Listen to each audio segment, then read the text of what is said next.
Well, we want to keep it a bit of a secret. That's true, yeah, that is true. I mean, Hey guys, just got back from Dart's Farm where I did a fantastic interview with Michael Dart, the owner or one of the owners there. I shot enough video in that to do 2 vlogs. The interview itself was 12 minutes, so I'm going to now show you the interview today, and I've probably got enough to do a little bit of a tour of Darts tomorrow. So I'll launch that tomorrow, edit it up properly tonight or tomorrow morning, and launch that tomorrow morning. So just going to focus on the interview now with Michael. Hope you enjoy it. So hey guys, this is vlog 129, and I think I'm going to say I'm honoured to be with Michael Dart of Dart's Farm here. So Michael's very kindly allowed me to ask him a few quick questions. Obviously we've only got a few minutes to do this, so I'm going to be super fast and hope that he keeps his answers down as well. So we'll have to see how it goes anyway. But thank you, Michael, for being with us today. Just so a few people may not know you, the Darts, just because they might not be in this part of the country. So just very quickly, can you just say, what you do? well, I'm one of 3 brothers, Michael, myself, and then James and Paul, and we run a family farm shopping business down near Topsham, Exeter, on the River Exe. So it's a really beautiful part of the world, Yep. surrounded by beautiful scenery, the coast, and a lovely river. We're still a working farm, and we're the 3rd generation proper active farmers, but we've developed or diversified the business over the years to create sort of a multi-destinational shopping experience. Yeah, and it really is an experience as well, I have to say. And this year, am I right in saying you won quite a prestigious award? Well, we've pretty much won a clean sweep of 3 of the biggest national awards for Best Farm Shop, but from different organisations. So we sort of won, it's a bit like the FA Cup, Premiership and the Champions League all in the same year. Nice. Nailing it. Cool, okay, so just very quickly, how did you start this process? Because you're 3rd generation, you said, actually. So. Yeah, pretty much grandfather bought the farm, okay. And then my dad and uncle were the beginning of sort of entrepreneurial diversification, as long ago as 30, 40 years. Okay. In fact, Dad died 34 years ago, nearly. Wow, okay. And when he died, it said in the local paper, death of a pioneer. Ah. So you're interviewing one of his sons 34 years later, wow. And he was the entrepreneur. So essentially, he just went to America, saw Pick Your Own, decided that the idea of selling direct to the consumer was the way forward. Yeah. And our farm being very well located on the edge of Exeter, East Devon, between Cornwall and Bristol, close to the M5. So location made him realise we should start the process of selling direct to consumers. So we started Pick Your Own and a small farm shop in about 1970-71. Wow.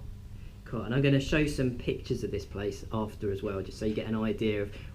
Farm shop probably conjures up the wrong idea in your mind, so I'm going to show some more video of that after this, Michael, so you can see.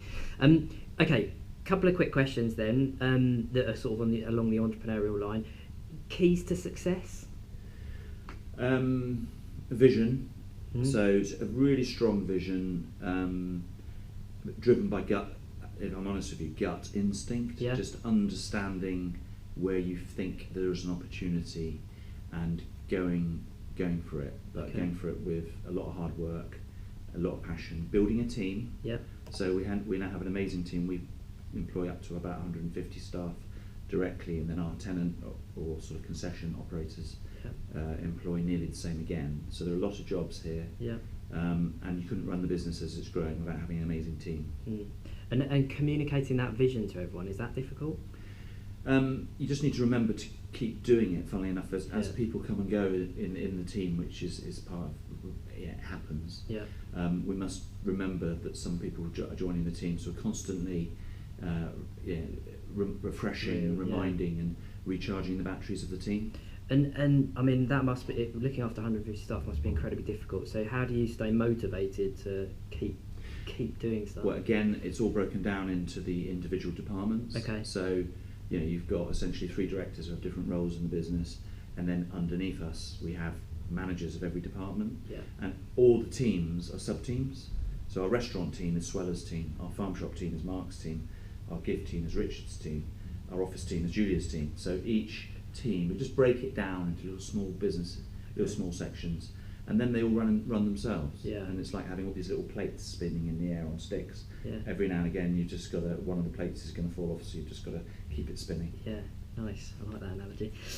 Any companies that you particularly admire, aspire to, or anything that you particularly read or listen to that sort of gets you up in the morning, that kind of thing? I think we're very quality driven. I think we're the sort of people that like to buy something once. Mm-hmm. And I suppose I'd say a classic really is available here at Darts is an Arga cooker. Okay. Which I've still got the Arga that we had 40 years ago. It's classics really, isn't it? Yeah, it just goes on and on and on forever. Yeah. It costs you a bit of money up front. Yeah. But over the longer period, it's probably saved us money. Yeah. Okay. And I like to buy things that are quality that I love having. Yeah. And that they're part of your fabric. Yeah. Your family life. And even clothes. I've still got my favourite old clothes I had when I was a kid, and now I see my children wearing them occasionally. So so it puts a little smile on my face that shirt that cost me a few extra quid is still going and someone else is using it. So quality is the thing that resonates there. Yeah. And do you, what kind of gives you inspiration in terms of the business? Is it, do you read books about stuff? Do you listen to anything online or watch videos or anything like that?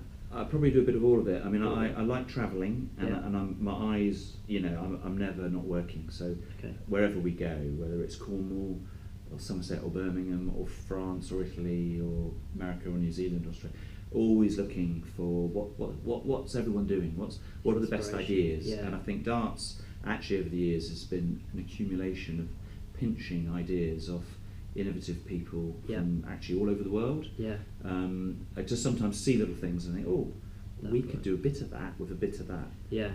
I particularly like that. I've said this, but I think I might have done a vlog on this before actually, but someone said to me once, you do that and then often do that in another industry, so look at what working well in other industries and see how you can apply that to your own and whether that would work. So it's interesting to hear you say that. Biggest challenge?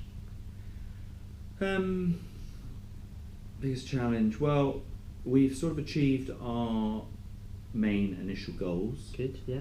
And in a funny way, that's like mission accomplished so far. Okay. And now the really big question is, what do we do next? What's next, yeah. And I know some people are just so driven for more, more, that there is a danger you either ruin what you've got or you make life ever so complicated, or you lose sight of what your core business is. Yeah. So I think we're having a bit of a pause at the minute and we're just sort of reflecting what is our core business, what would bolt on to it really well and safeguard our core business, and actually where are the opportunities.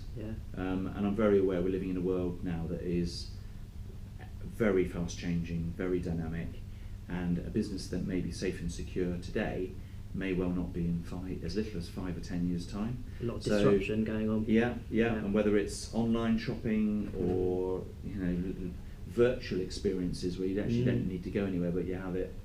I don't even know how you have it, but I gather it's available. Yeah, it's going that way. Probably another 10 or so years, I'd say. But it's worth. We have to think about these things now, don't we? So, any particular people that inspire you? People with good values, strong beliefs, innovative. So no one famous? Well, yeah, but the trouble is I suppose everyone mentions old Steve Jobs, and it's like it's getting a bit common, isn't it? Sure, yeah. But I think I think Apple had beliefs. It was a belief-driven company, trying to do something that didn't exist. So very creative, easy to use. You love it. So in other words, there's a global company that's now become the subject of lots of books and all the rest of it. Elon Musk. Tesla, again, a similar type of character. These, again, are very large organisations. Yeah. And I'm very close, and I love a lot of very small little family-run businesses, food producers who love and make amazing products, and they have teams, and they're equally as special. Yeah. So I think special doesn't mean big. Special means it can be beautiful and small. Yeah. And I think sometimes we lose that. We think it has to be beautiful and big. Now, beautiful and small maybe could be better than beautiful and big. Yeah, I'm so glad you said that, actually, because most people always go to the big names, don't they? And that's nice to hear that. Okay, final question. One of the things that I'm quite keen to do is promote this part of the country, Exeter particularly, and obviously Devon, the southwest. What do you think makes working in this part of the country special?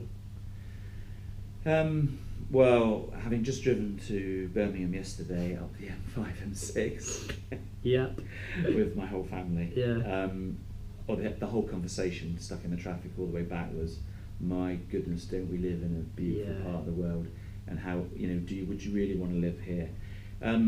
We take it for granted, and anyone who lives down here knows that the sea, the estuary, the moors, just the beautiful green fields, the diversity from vineyards and blueberries and sort of to fruit, to fields full of beautiful grass and sheep and lambs, to pigs, to wildlife, to pheasants in fields.